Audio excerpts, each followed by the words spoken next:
Ciro Gomes nos Estados Unidos e o jantarzinho de Lula com Eunício.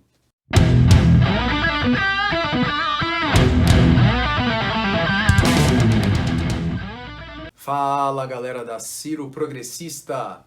Cá estou eu, depois de uma semana, Paulo Henrique Faria, com mais uma análise de conjuntura no canal para vocês. Muito obrigado aos novos inscritos, já passamos de 20 mil por aqui, 20.200 para ser mais exato, o canal está crescendo bastante. Se você já é inscrito, ative o sininho para receber todas as notificações. Se você está vendo esse vídeo pela primeira vez ou já acessou alguns outros vídeos aqui do canal e não se inscreveu, se inscreve aí, não custa nada, beleza? Antes de comentar sobre o que eu elenquei na chamada de hoje, dessa terça-feira, só dar uma justificativa para vocês, porque eu não gravei quinta-feira. Infelizmente, na quinta-feira eu perdi meu primo, o Luiz Felipe. Ele tinha autismo e vários outros problemas de saúde. Infelizmente, ele nos deixou com apenas 24 anos de idade.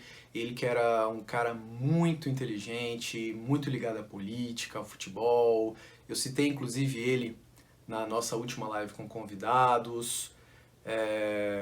O Luiz, ele era um eleitor do Ciro, um entusiasta da campanha presidencial do Ciro Gomes, já lá em 2018 e mais recentemente também. Ele já esteve comigo, inclusive, em agendas, em eventos com o próprio Ciro Gomes aqui em Goiânia, com o presidente Lupe, com coisas relacionadas ao PDT. Então eu dedico esse vídeo, essa análise de hoje, a você, meu querido primo. Descanse em paz. Certo? Então vamos lá, vamos falar de Ciro Gomes, vamos falar um pouco de política. Bom, eu começo falando sobre essa ótima e extensa agenda de Ciro Gomes em terras norte-americanas, estadunidenses, para ser mais específico. Vocês viram que nesse final de semana, no sábado, o Ciro foi lá para os States, mais especificamente para Boston, Massachusetts, em Harvard, que foi onde ele fez a sua especialização em economia política. Foi ali que ele estreitou relações com o grande professor Roberto Mangabeira Unger. E no domingo, lá nesse mesmo lugar, ocorreu mais um Brazil Conference, que o Ciro já participou várias vezes, se não me engano foi a 9ª. Lá com ele teve ali a apresentação da Natuza Neri, que é uma grande jornalista da Globo News, meio liberal, dá umas alfinetadas no Ciro, mas enfim, é uma grande profissional. Além de outros nomes lá da própria Harvard, professores e alunos.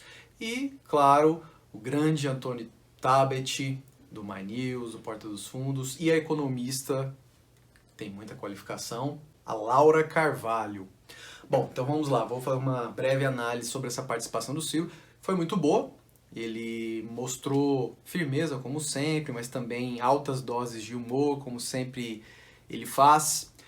Teve ali umas pequenas cascas de bananas jogadas pela Laura Carvalho, falando sobre o aviltamento de salários, de acordo com o plano econômico neodesenvolvimentista que o Ciro apresenta. O Ciro fez questão, em poucas palavras, explicar para ela que ela estava enganada, porque é uma coisa muito complexa. O Nelson Marconi, grande professor Nelson Marconi, também refutou item por item que ela apresentou nessas perguntas, nessas entrevistas. Vou deixar para vocês aqui o link com essas ótimas apresentações do Nelson. Enfim, para além disso, o Ciro também falou ali umas coisas polêmicas sobre o identitarismo, e eu concordo.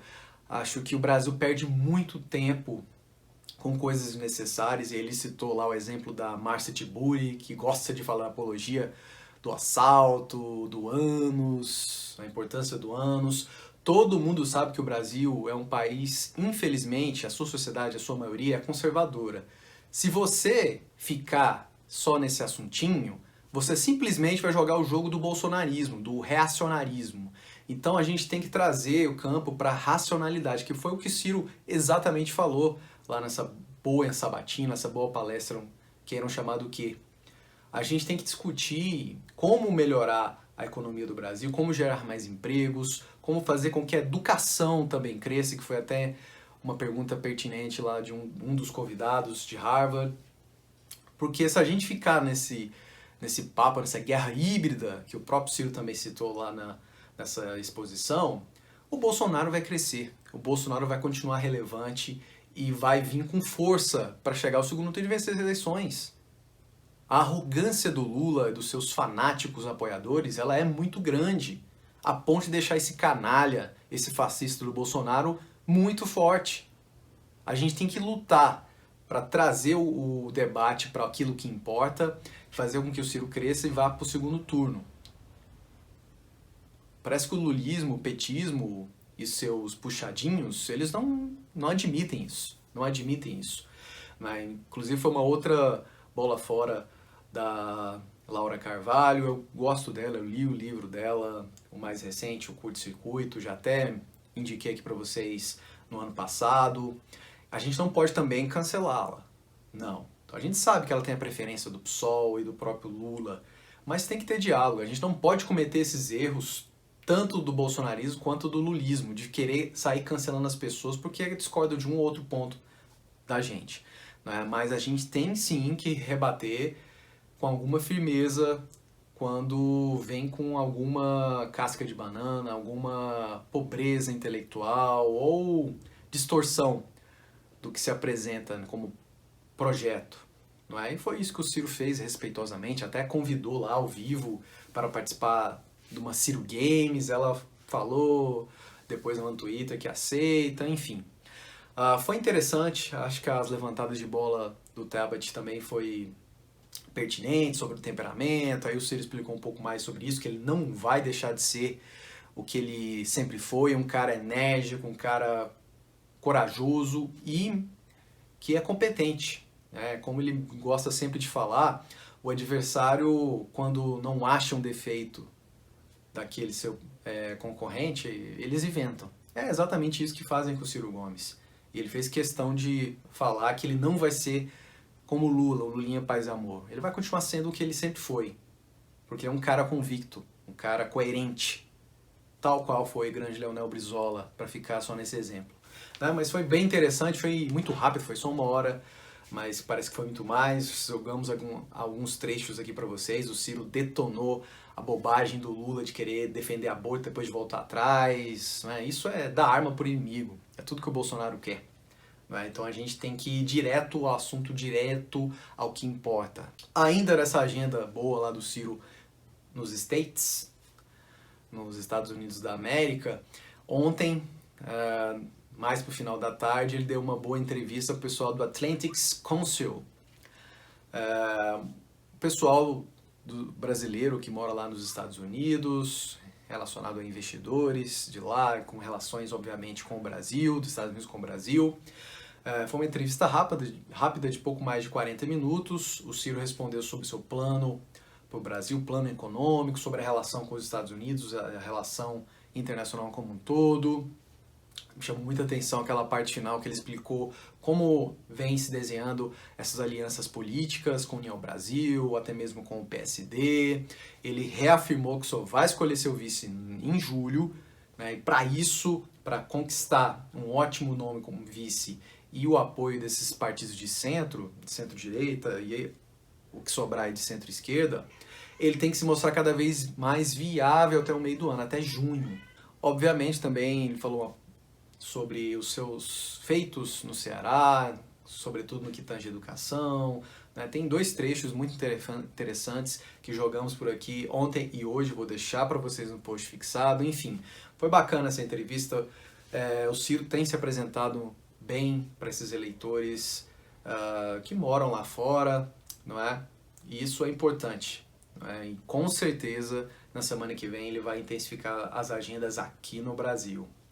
E lá nos Estados Unidos, só para finalizar essa primeira parte do Ciro lá, ele deve gravar hoje ou amanhã, acho que é amanhã, uma participação com o pessoal do My News, no Connect Manhattan, que agora está sendo exibido por lá. Novamente o Ciro vai se encontrar com o Caio Blinder, com o Lucas Mendes, a própria Mara Luque, acho que também o Antônio Tabet, porque ele está por lá. Vai com certeza conversar um pouco mais sobre essas participações e outras coisas mais focadas aqui no Brasil, mais, digamos, pontuais, mais factuais, não é? Certamente será um papo muito interessante. Provavelmente vai ser na quinta-feira à noite, então vai chocar aí com a gravação da minha próxima análise de conjuntura. Prometo que na sexta-feira, mais uma live por aqui, uma live solo, eu vou comentar detalhes, tintim por tintim, dessa participação do Ciro no My News. Bom, a Ciro Games, só para terminar essa parte do Ciro, vocês viram, foi um apanhado, um compilado das melhores participações com convidados, Tico Santa Cruz, com o Eduardo Moreira, com o Armino Fraga, com Juliana Brizola, com Rolandinho, entre outros grandes nomes da política, da classe artística, porque o Ciro está nos Estados Unidos, então ficaria muito difícil de gravar um Ciro Games de lá, né? Perderia muita qualidade, mas foi bastante interessante essa edição. Vamos ver quais serão os próximos convidados. Equipe do Ciro e Ciro Gomes. Chamem os artistas novamente, vamos furar bolhas. Bom, para finalizar o vídeo dessa terça-feira, dia 12, número especial, muito especial, de abril, vamos falar do Lula. Eu não vou comentar essa semana, ou pelo menos essa terça-feira, do Bolsonaro, né? Sei que tem essa questão aí absurda, para ficar só nesse adjetivo, da inúmera quantidade, absurda quantidade de Viagra, de prótese peniana para membros do Exército, né? Mas o que importa mesmo é esse escândalo no MEC, tanto com essa questão de superfaturamento de ônibus escolares, quanto esse absurdo caso de Ouro, Pastores e o próprio MEC, não é? Tem que ter uma CPI, os senadores estão trabalhando para isso, por enquanto já tem 25 assinaturas, na quinta-feira eu vou focar nisso, certo? Então vamos falar sobre o Lula, que é o outro adversário do Ciro Gomes. O Moro já era, vocês sabem, o Dória é irrelevante, então vamos focar no São Lula. Bom, vocês viram que saiu ontem na mídia, foi amplamente divulgado, que o Lula novamente foi até a casa do picareta do Eunício Oliveira, ex-senador pelo Ceará, ex-presidente do Senado. Ele literalmente manobrou ali o golpe da Dilma, e tá lá o Lula de novo confraternizando com essa quadrilha, com esse quadrilhão do MDB, liderado pelo próprio Eunício, o outro picareta Renan Calheiros, Gedel Vieira Lima, aquele vagabundo dos 51 milhões de roubalheira, né, de fruto de propinas, esquema de corrupção com várias malas, né, cobertas de dinheiro, enfim. Esse quadrilhão, Edson Lobão, provavelmente o Sarney também, que o Sarney não sai da política nunca, embora não esteja ocupando nenhum cargo no momento, mas sempre dá um jeito de manobrar, com certeza vai fazer um conchavo ali com o Lula, para o Lula apoiar novamente a Rosiana Sarney, né? E Flávio Dino, mané como vai engolir com casca e tudo. Mas enfim, só voltando para essa parte, é incrível. Toda vez o Lula faz isso. O Lula vai fazer de tudo para voltar ao poder. E ele quer manter sim essa polarização com o Bolsonaro. Semana passada falou um monte de bobagens, que achava que Deus seria petista, que é a favor do aborto. É ridículo, né?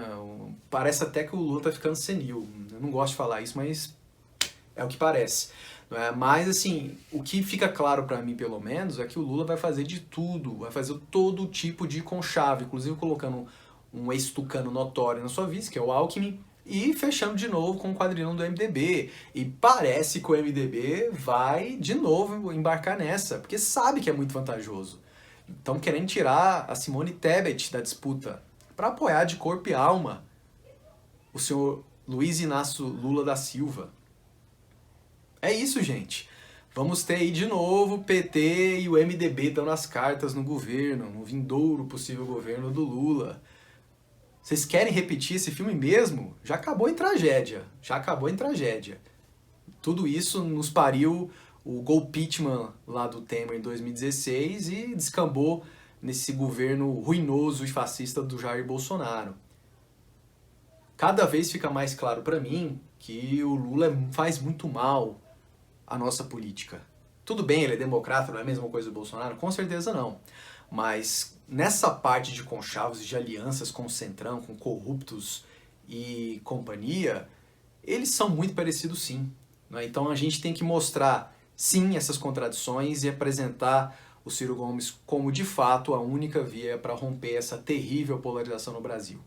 Certo? Não interessa se é a terceira via, se é a única via, a gente tem que fazer o Ciro Gomes crescer nas pesquisas, crescer eleitoralmente, para ir para o segundo turno, já tirando o mal maior que é o Bolsonaro ainda no primeiro, e ganhar do projeto neoliberal com viés esquerdista do São Lula. O Brasil não aguenta mais repetir essa mesma ladainha lulista e petista. Era isso que eu tinha para falar para vocês nessa terça-feira. Quinta-feira a gente terá uma outra análise aqui para vocês. Sexta-feira vai ter live, como eu falei. Na quinta dou mais detalhes sobre ela e comento sobre aquilo que eu prometi. Certo? Antes de finalizar, torne-se membro aqui no canal para nos ajudar. São 3 níveis, quase toda semana ou toda semana, sempre que possível. Eu deixo conteúdos exclusivos para quem não serve, para quem não está no clube de membros, então conto com a ajuda de vocês. Se você não puder se tornar membro, pode fazer qualquer doação de qualquer valor para o nosso Pix, que é esse aqui, canal ciroprogressista@gmail.com. Vocês sabem, essa doação cai direto na minha conta pessoa física do Nubank, certo? Era isso. E aí, deixe a sua opinião. Inscreva-se no canal se você ainda não é inscrito. O que vocês acharam dessa participação do Ciro Gomes lá na Brasil Conference? Vocês gostaram da entrevista para o Atlantic Council? O que vocês esperam dessa mais nova entrevista do Ciro lá para o My News? Onde o Ciro tem que comparecer aqui no Brasil? Quem que ele tem que trazer para as próximas Ciro Games? E esse conchavão do Lula, vai até quando? Não tem limites? A sanha pelo poder dele é maior do que tudo? Deixa a sua opinião, valeu, um abraço e até o próximo vídeo.